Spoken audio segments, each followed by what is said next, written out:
So from the start, this is no good. You need always to be about 10 centimetres minimum across the swords. We're doing weapons, and yet we're not doing weapons. It's very contradictory. We must be accurate with the weapons, and yet we must remove the thought of, killing or cutting or anything like that. So, but when I'm here, if I tap, this would come from kendo, so we then go back to. So this is why on a lot of YouTube you'll see people doing this, and you'll hear this. This is very rude, because in Japan, in the UK, we might say, "Oh, this is a nice gi." In Japan, this would be a very, very rude thing to do, touch somebody's gi. It'd be impolite. So it's the same thing when you come with the kens, you start doing this. You've lost your zanshin, you're not being polite. So always keep a small space, perhaps 5 centimetres, and not this, not this, not this, unevenness. So this is all about the respect of our level. He is uchi touch, I am uke touch. Uke always the receiver. When there's nage and uke, it's because uke is receiving nage's technique. So here, I wait because I should be mentally connected, not sort of like waiting for him to move. So I should be connected. So when he's the first one to move, I then sort of like, as if I'm tied together with string, move with him. He has to move, and then I move.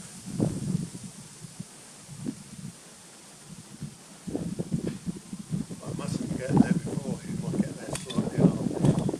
The tip mustn't be able to be seen by him, so I mustn't get out there. I must give this a little push to make it come there. So I watch him, he cuts first, I come over here and I cut the wrist. So this is where it's martial, and this is where it's weapons. So I cut the wrist. In the sword school, he would take his right hand off, take it over, and bring it back again to cut me. So this is where the weapons comes in. If I do this is an advanced practice, because we're tied together and we're doing it as a Musubi, not as a weapons basic. Right, so this is where you'll see the variations. When Saito Sensei used to do this, it's because he's tied together with this person's spirit. And then you go into the higher levels of understanding. So for basic, you cover the wrist, again about 7 to 10 centimetres. You lift it off slightly to his elbow. It can be like a flick, but it's just enough to say to him, "I'm releasing you." You come like a U shape under here. You don't turn this anymore. Saito Sensei used to say, don't turn it abnormally and make your wrists difficult. So you just turn it enough. You then make him go back, because he sees that. He will now step forward and try to cut me, and that's what puts it deep through his neck. Deep through his neck. A lot of people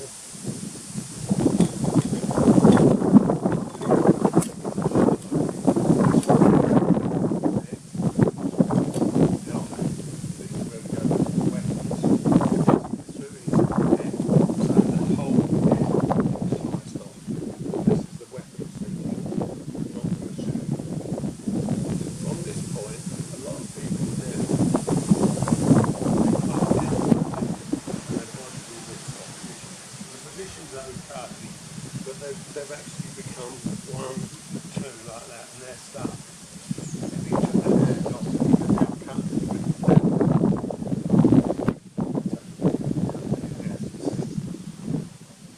So you've got to realise the person is not an idiot. He's not going to just let you do that.